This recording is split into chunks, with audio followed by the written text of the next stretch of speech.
जय हिंद। कैसे हैं आप सभी लोग? आशा करते हैं अच्छे होंगे, मस्त मुस्कुरा और खिलखिला रहे होंगे, अपने वादियों को नए तरीके से चमका रहे होंगे। कैसे है बाबू, आप लोग का पढ़ाई कैसे चल रहा है? हर चीज़ मस्त चल रहा है ना? एकदम क्लास टाइम टू टाइम आ रहा है, हर एक क्वेश्चन सॉल्व मतलब हर एक चीज़ समझा रहा है, हर एक कॉन्सेप्ट कराया जा रहा है। आप लोग क्लास के साथ साथ आपको ऑब्जेक्टिव भी बताया जा रहा है, क्या क्या ऑब्जेक्टिव आएगा, कैसे कैसे फाउंडेशन बनेगा, मतलब हर एक चीज़ आपको बताया जा रहा है, ठीक है ना? इसके अलावा भी अगर आपको कोई प्रॉब्लम आ रहा है तो बहुत से बच्चे मेरे व्हाट्सएप नंबर पर कॉन्टैक्ट किए थे, पूछे थे कि सर हमको ये प्रॉब्लम है, ये प्रॉब्लम, थोड़ा सा और हेल्प कर दीजिए। तो बाबू आप लोग को हो रहा है, जिसके पास मेरा नंबर नहीं है पहले नंबर नोट कर लो, फिर हम पढ़ाएंगे, ठीक है? बाबू एक बात बताओ, अगर आपको कोई दिक्कत आ रहा है तो आप मेरे से कमेंट करके पूछ ही रहे हो, फिर भी क्या हो रहा है कि आप लोग क्लास में बहुत कम देख रहे हो? क्या बात है? 7004964016। बाबू एक बात जान लो कि जो आर्ट्स लेता है ना वो इसे कम पढ़ के भी उसका नहीं हो सकता है। आर्ट्स लिए हो तो मतलब कुछ ना कुछ तुम्हारे अंदर फीलिंग होगा, कुछ ना कुछ तुम्हारे अंदर सपना होगा, तुम्हारा टारगेट होगा कि क्या पाना है, क्या करना है, क्या ज़िंदगी में उखाड़ना है, समझे ना? तो मकसद यही है कि तुम भी यूपीएससी बीपीएससी ऐसे कुछ सोचिए के लिए होगे। आशा करते हैं कि तुम भी ऐसा कुछ सोच के ही लिए होगे। देखो आज का हम लोग का जो क्लास है उसमें हम लोगों ने जो पिछला क्लास था, उस पिछला क्लास में हम लोगों ने क्या देखा था, मोहनजोदड़ो के बारे में, मोहनजोदड़ो से रिलेटेड जितने थे उन सब चीज़ को देख लिया था हम लोगों ने, ठीक है? यह आज थर्ड लेक्चर है। देखो पिछला जो हम लोग का क्लास था उस क्लास में हम लोगों ने क्या देखा था, तो उन लोग हम लोगों ने किधर गए? मोहनजोदड़ो। मोहनजोदड़ो के बारे में ये थर्ड नंबर तुम्हारा देख लिया था। दुर्ग के बारे में देख लिया था, दुर्ग क्या है, दुर्ग का निचला हिस्सा क्या है, ये सब देख लिया था। आज थोड़ा दुर्ग को डिटेल में और कंसेप्ट के साथ, भाई नालों का निर्माण कैसे हुआ ये भी हम लोगों ने पढ़ लिया था। ये देख रहे हो तुम नाला, ये देख रहे हो, ये नाला तुम देख रहे हो, तुमको दिख पा रहा है? ये नाला दिख रहा है तुमको? ये जो नाला है देख लो, उस टाइम का जो नाला तुम्हारा कितना बड़ा बड़ा था। ये वो इंसान के जाने के लिए तुम्हारा रास्ता बराबर है, दिख रहा है? 5.5 फीट का, जो 5.5 फीट का, 6 फीट का इंसान है, उसके लिए देखो, उसके इतना बड़ा बड़ा नाला था उस टाइम का नाला, समझ रहे हो ना? ठीक है, चलो आगे देखो। अब इसके बाद गृहस्थ स्थापत्य, ये भी गृह स्थापना भी पढ़ लिए हम लोग, कल पढ़े लो।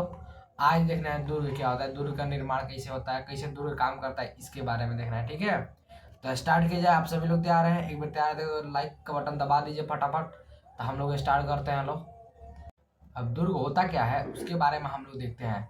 एक बात तुम जानते हो, एक बात तुमको जैसे हम सिखाए थे कि दुर्ग क्या होता है, जो तुम्हारा टीला था, जो तुम्हारा टीला था, चबूतरा था, उसके ऊपर जो बना था, ये से कुछ याद वाद आ रहा है, कुछ दिमाग उमाग में काम कर रहा है, कुछ खोपड़ा वोपड़ा चल रहा है?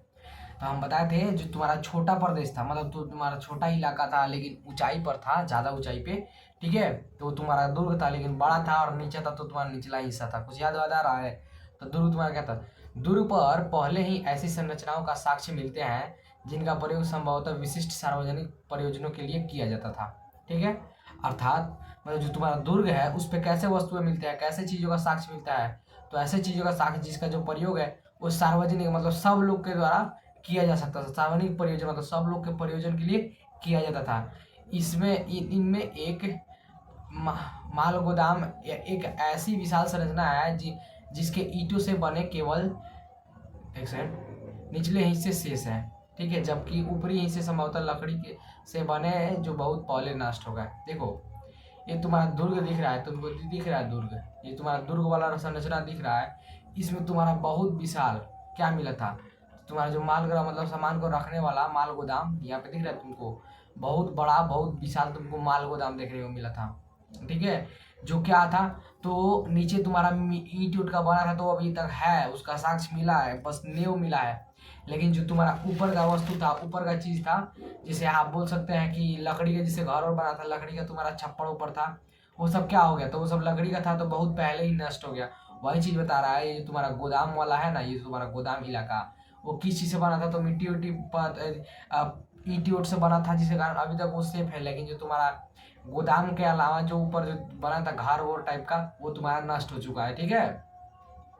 चलो आगे देखो, यही तुम्हारा बोल रहा है कि एक विशाल स्नानघर, मतलब जो स्नान घर है, एक विशाल, तुमको ग्रेट बात देख रहे हो यहाँ पे, यहाँ पे तुम्हारा ये जो ग्रेट बात है, विशाल स्नान घर किधर गए?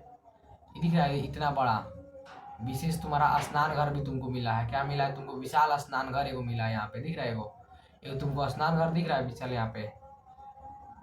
हाँ, यहाँ पे तुमको एक विशाल स्नान घर दिख रहा है, यहाँ पे दिख रहा है। यहाँ पे। तो तुमको वहाँ पे एक विशाल स्नान घर भी मिला है। तुमको वहाँ पे जो मोहनजोदड़ो है वहाँ पे बहुत सी चीज़ों का साक्ष्य मिला है, उस साक्ष्य मिला है। उसमें तुम्हारा बोल सकते हैं माल जो रखने वाला गोदाम होता है उसका बहुत बड़ा गोदाम का साक्ष्य मिला है। और साक्ष्य किसी मिला है तो बस उसका ईंट मिला है नीचे जमीन में। तो उससे ही पता चलता है कि पहले जो लकड़ी का था वो बना होगा, लकड़ी नष्ट हो गया होगा तभी ये है। ठीक है।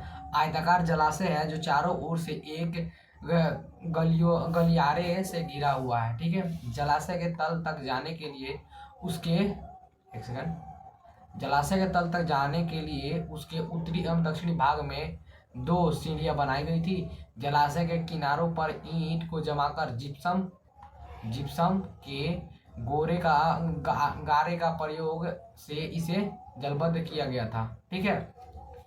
इसके तीनों ओर कक्ष बने हुए थे जिनमें एक एक बड़ा कुआं था। जलाशय के पानी एक सेकंड पहले पढ़ा देते उसके बाद इसको समझाएंगे। जलाशय के पानी एक बड़े नाले में बहा जाता था। ठीक है। अब देख लो तुम्हारा ये जलाशय वाला है किधर है, इधर इसको तुम देख पा रहे हो, जलाशय को तुम देख पा रहे हो।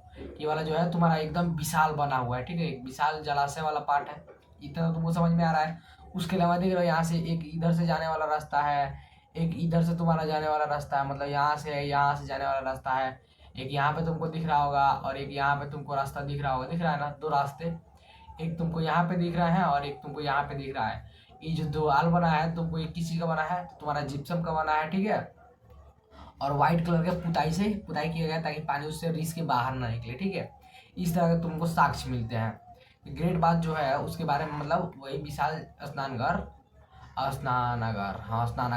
विशाल स्नानागार जिसको आप लोग स्विमिंग पूल बोलते हैं। ठीक है। इस टाइम में तो इस टाइम का स्विमिंग पूल के जैसा ही उस टाइम भी कोई स्विमिंग पूल था।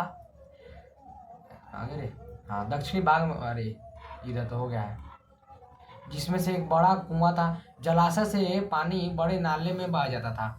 उसके उत्तर में एक गली से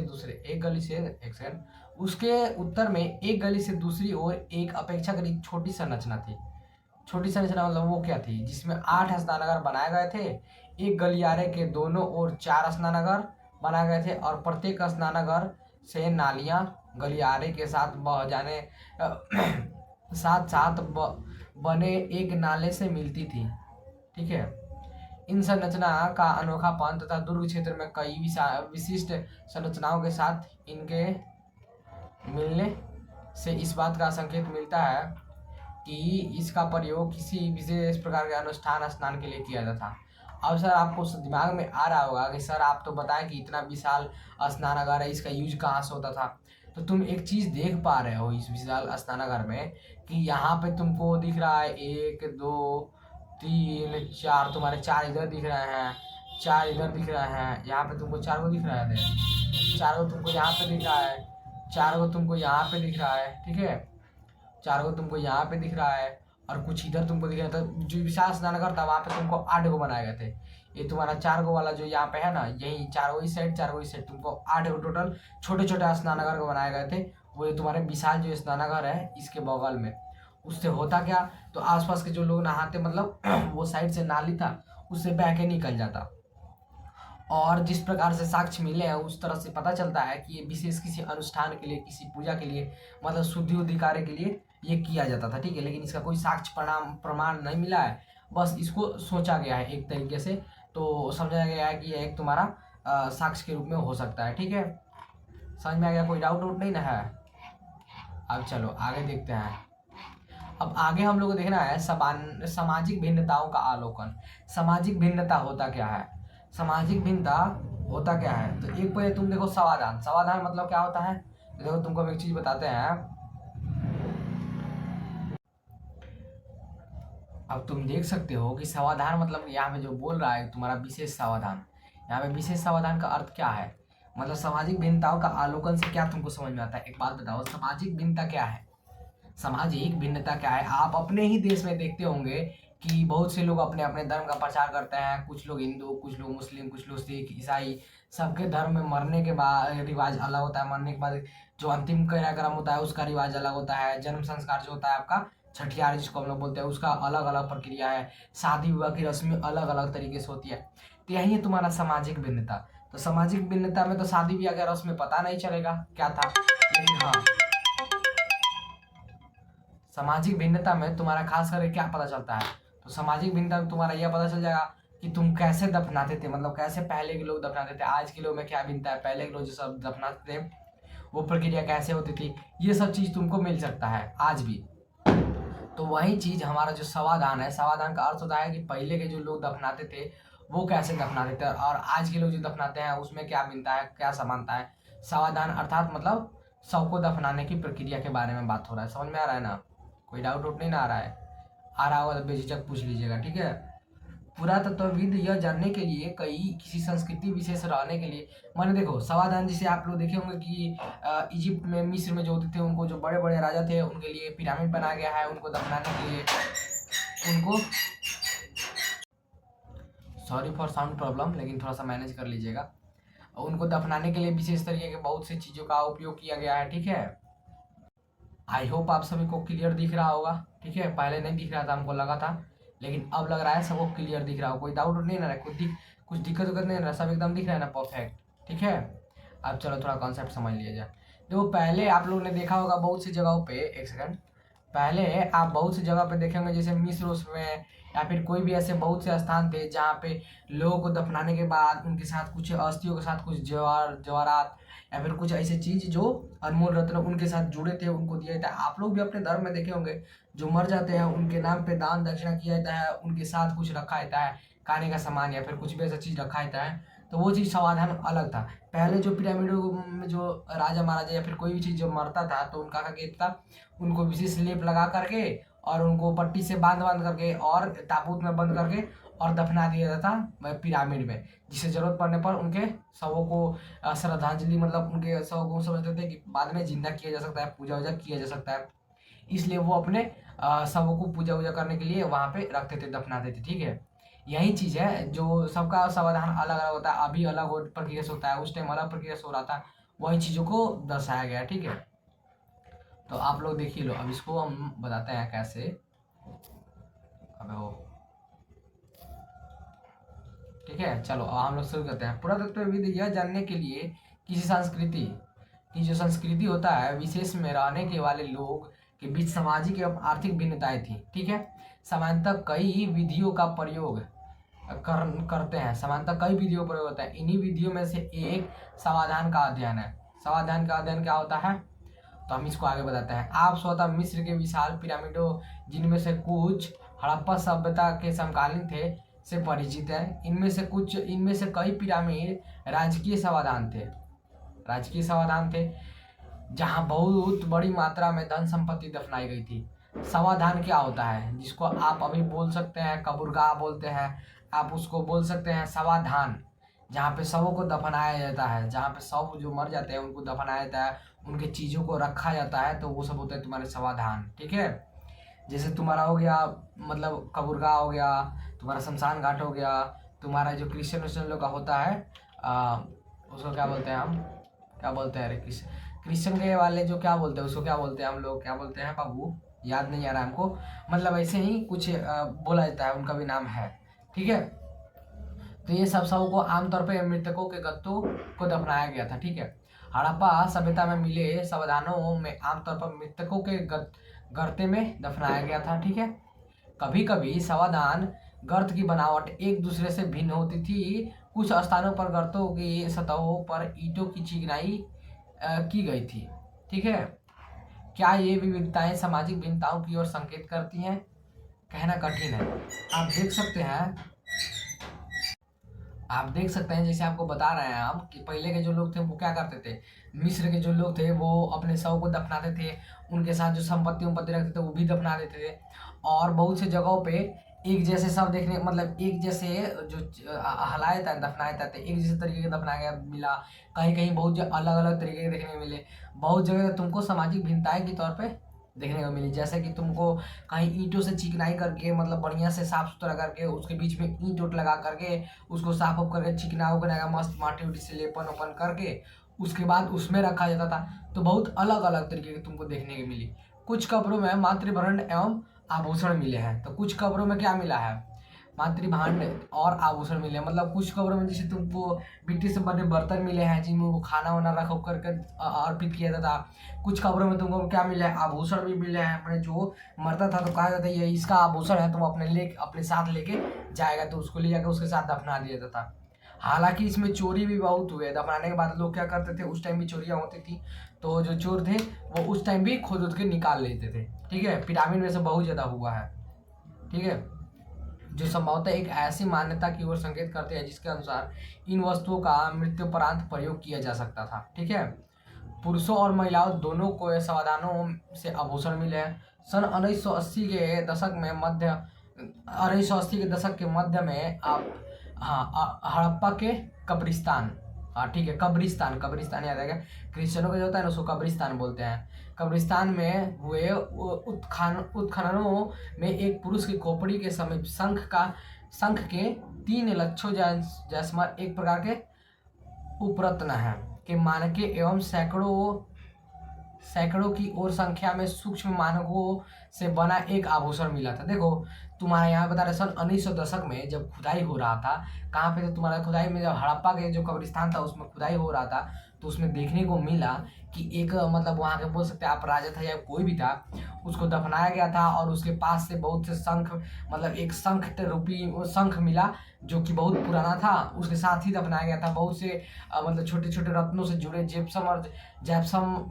जैस्पर से छल्लों से ये सब जोड़े तुम्हारे छोटे छोटे कॉर्नर्स जोड़े हुए तुम्हारे हार और मिले, एक प्रकार रत्न मिला जिसको कहा गया कि ये इनके साथ दफनाया गया था। ठीक है, परंतु कुल मिलाकर ऐसा लगता है कि हड़प्पा सभ्यता के निवासियों का मृतकों के साथ बहुमूल्य वस्तुएं दफनाने में विश्वास नहीं था। तो खास करके यही कहा जाता है कि जो हड़प्पा सभ्यता के जो निवासी थे उनको मृतकों के साथ जो वस्तुएं दफनाना था उसमें विश्वास नहीं था। वो मानते थे कि नहीं ऐसा कोनो बात नहीं है कि और उनके साथ दफनाएंगे तो वो जाके आगे चल के मिल जाएगा, ऐसा कोई खास करके मानना नहीं था।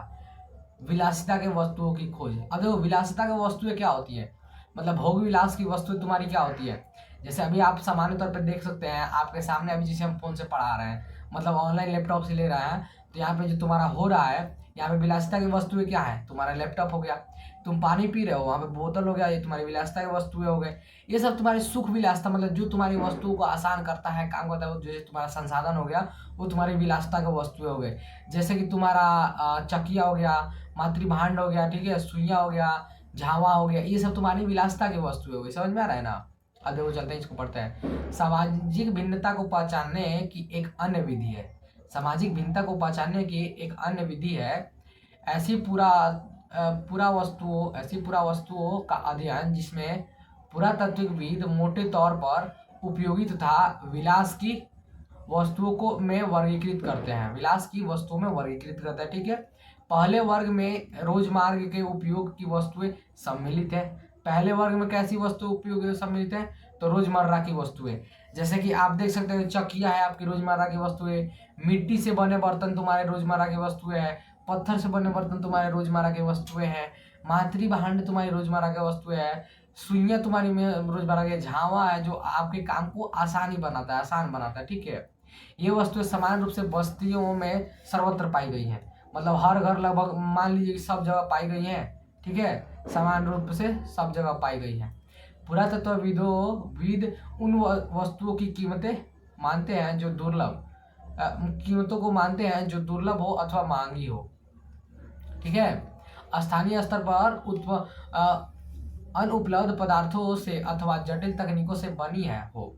जो स्थानीय जो जगह पे है, जैसे वहाँ पे कोई चीज वस्तु नहीं पाया जा रही है लेकिन दूसरे जगह से वहाँ पे उसका खदान है, वहाँ पे उसको पाया गया है, लेकिन यहाँ पे वो चीज दिख रहा है, तो कहा जा सकता है यहाँ पे जो जिसका घर था वो बहुत रईस था, मतलब उस टाइम के हिसाब से उसने ला के रखा था खरीद के, और वो मतलब अच्छा, मतलब बढ़िया से उसका देखभाल कर रहा था, बढ़िया से उसका मतलब जो रहन सहन था वो अच्छा क्वालिटी का था। ठीक है ना, ये महंगी वस्तुओं का शौक उस टाइम के लोगों को था।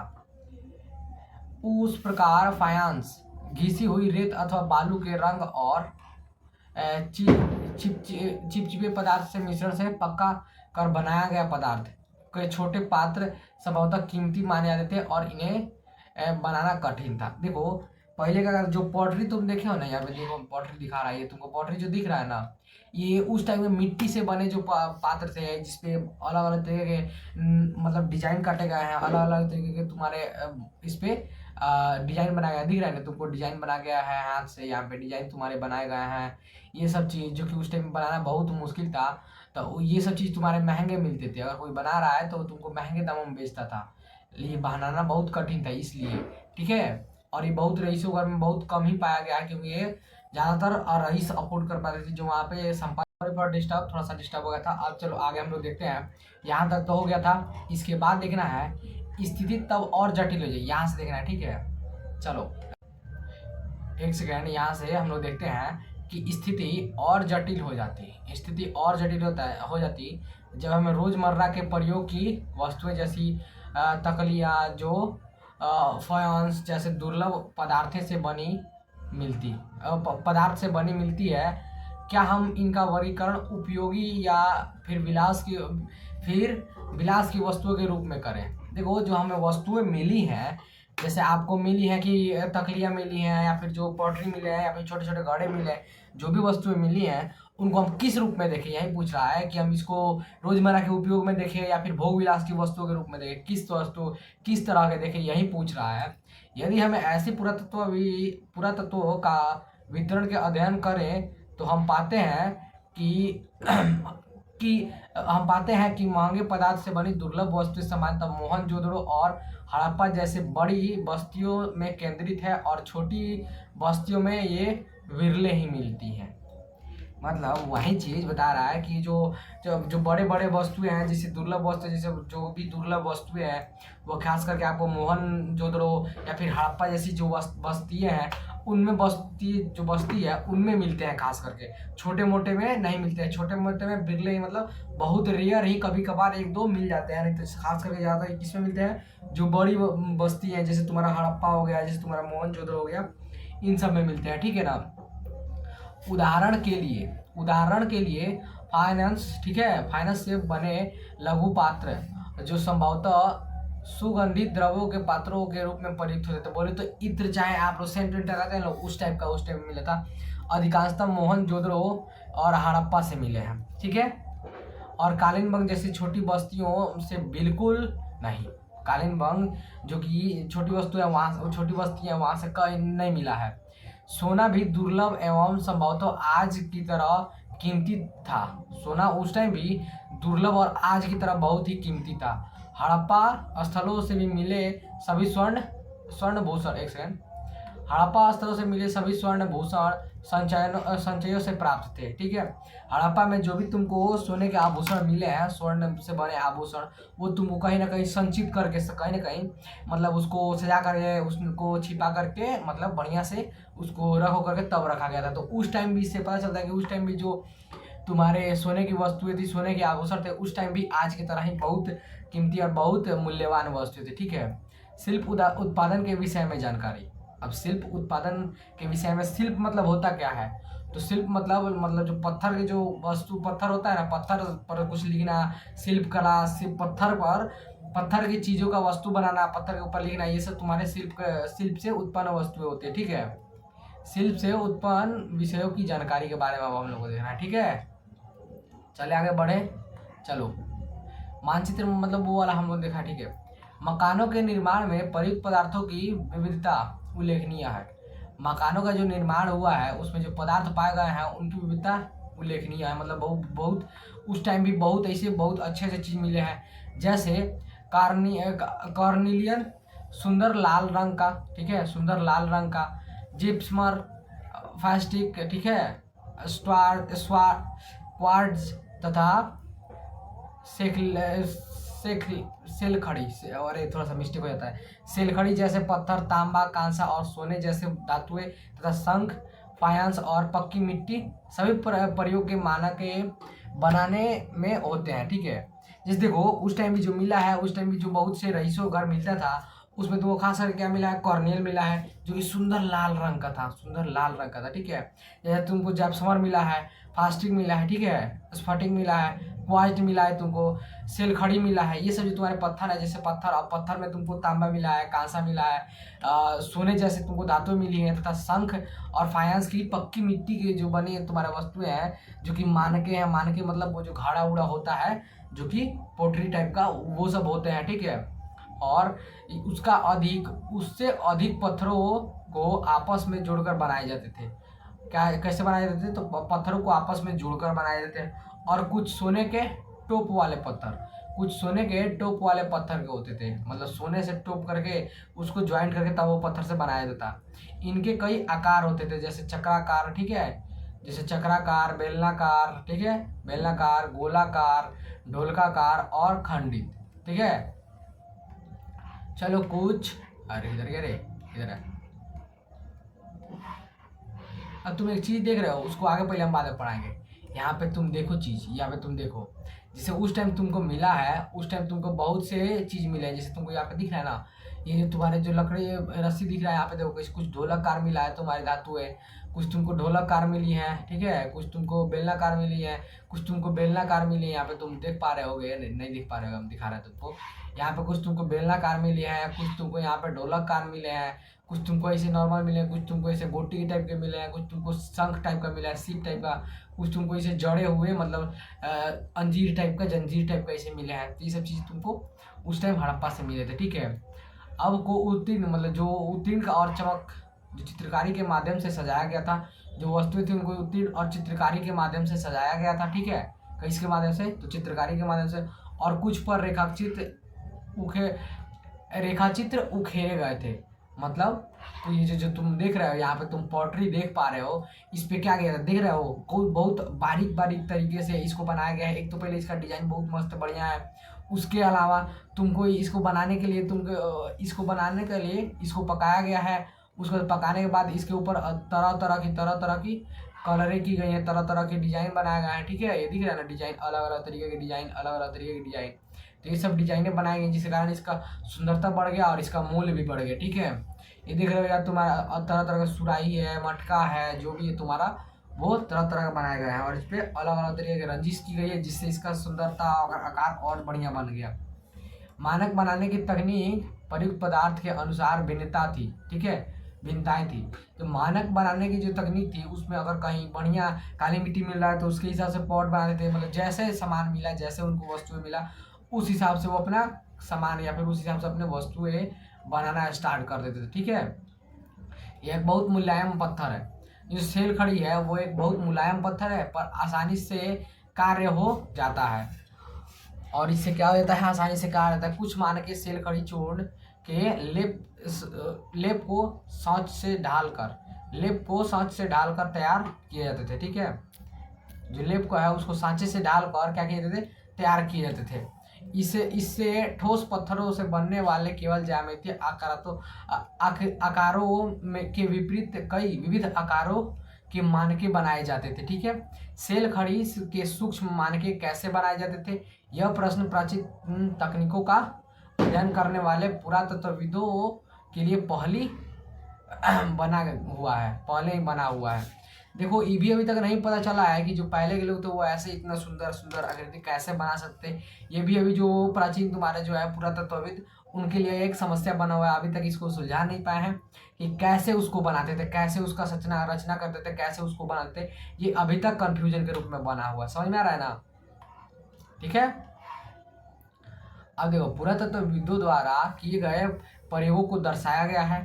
कार्नेल किधर गया, इधर हाँ, कार्नेलियन, ठीक है, का लाल रंग, पीले रंग, कच्चे माल और उत्पन्न विभिन्न चरणों में मानकों को आग में पकाकर प्राप्त किया जाता है। जिसे आपने देखा कि ईंट को भी आग में पकाया जा रहा है, वैसे देखा जाए कि अब मजबूत हो रहा है आग में पकाने के बाद। मिट्टी के बर्तन, मिट्टी की चीजें, तो वो क्या किया गया, ईंट को भी आग में पकाया जाने लगा। वैसे ही इन सब वस्तुओं को ईंट में पका करके कच्चे माल को बहुत सुंदर और उसको थोड़ा सा टिकाऊ मजबूत बनाया गया, ठीक है।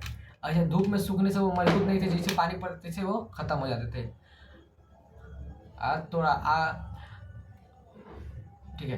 पत्थर के पिंडों को पहले परिकृत आकारों में तोड़ा जाता था, ठीक है, पहले तोड़ा जाता था उसको जैसे चाहिए, अगर गोला चाहिए तो गोला आकार में तोड़ा जाता था, जैसे चाहिए वैसे तोड़ा जाता था। फिर बारीक से सल्क निकालकर उन्हें अंतिम रूप दिया था, फिर बारीक से हल्का हल्का हल्का हल्का उनको काट करके और उनको जैसा आकार चाहिए वैसा आकार दिया जाता था, ठीक है। अब चलो आगे देखो, तो तुम्हारे घिसाई और पॉलिश और इनमें कुछ छेद करने के साथ ही यह प्रक्रिया पूरी होती थी। कैसे होती बाबू? तो घिसाई और उसमें छेद उद करके तब ये प्रक्रिया पूरी होती थी, ठीक है।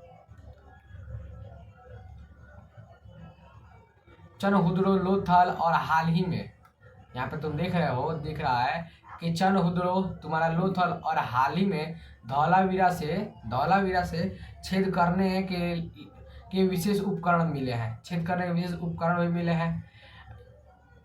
अब देखो तुमको इसको दिखाते हैं, मानचित्र तुम्हारा 1 में जो बोल रहा है कि मानचित्र 1 में तुमको यहाँ पे दिखाया गया है, यहाँ पे दिख रहा है ना, ये छिद्र करने के यहाँ पे जो तुम वस्तुओं को देख रहे हो, यहाँ पे जो तुम चीज़ों को देख रहे हो, इसे साफ साफ पता चल रहा है ये सब छेद करने की वस्तुएं हैं जो तुमको धौलावीरा में हाल ही में मिला गया है, ठीक है। यही सब वस्तु तुमको प्राप्त की गई हैं। अब चलो आगे चलते हैं अपने क्लास पे। ये जो दोनों वस्तुएं हैं, जो दोनों बस्तियां हैं, बस्तियां जो तुम्हारे दोनों बस्तियां हैं, ये कहाँ है? समुद्री तट के समीप है। कहाँ है बाबू? समुद्री तट के समीप है। तो संग से बनी वस्तुएं, चूड़ियाँ, कंगड़ियाँ, जो कंगन है, कंगनियाँ और पच्चीकारी की वस्तुएं सम्मिलित है, ठीक है। पच्चीकारी की वस्तुएं सम्मिलित है कि निर्माण में विशिष्ट केंद्र थे जहाँ की यह माल दूसरी बस्तियों में ले जाया जाता था, ठीक है, दूसरी बस्तियों में ले जाया जाता था। इसी प्रकार यह भी संभव है कि चनहुद्रो और लोथल से तैयार माल मोहनजोदड़ो, हड़प्पा जैसे बड़े शहरों केंद्रों तक लाया जाता था, ठीक है। यहाँ तक समझ में आ गया? चलो आगे देखो, उत्पादन केंद्र का पहचान। बाबू जो तुम्हारा उत्पादन केंद्र का पहचान है ना, इसको हम लोग नेक्स्ट लेक्चर में देखेंगे। तब तक के लिए आज का लेक्चर हम लोग यहीं पे समाप्त करते हैं, टाइम बहुत ज़्यादा हो गया है और आप लोग को बोरिंग नहीं कराना चाहते, इसीलिए चलिए इसके बाद जो आपका सेकंड लेक्चर आएगा वो आपका पॉलिटिकल साइंस का होगा। हम आशा करते हैं आप लोग जरूर देखिएगा, आप लोग पॉलिटिकल साइंस का लेक्चर देख लीजिएगा। फिर तब तक के लिए मिलते हैं आप लोगों को। अगर इसके अलावा कोई आपको डाउट आ रहा है तो कमेंट बॉक्स में आप लोग कमेंट बॉक्स में फटफट बताते चले कि सर हमको ये डाउट आ रहा है, तो हम उस डाउट का निवारण करेंगे, उस डाउट को कोशिश करेंगे जल्द से जल्द आपका निपटाया जाए, ठीक है। चलिए तब तक के लिए अपने वही पुराने अंदाज में, जय हिंद।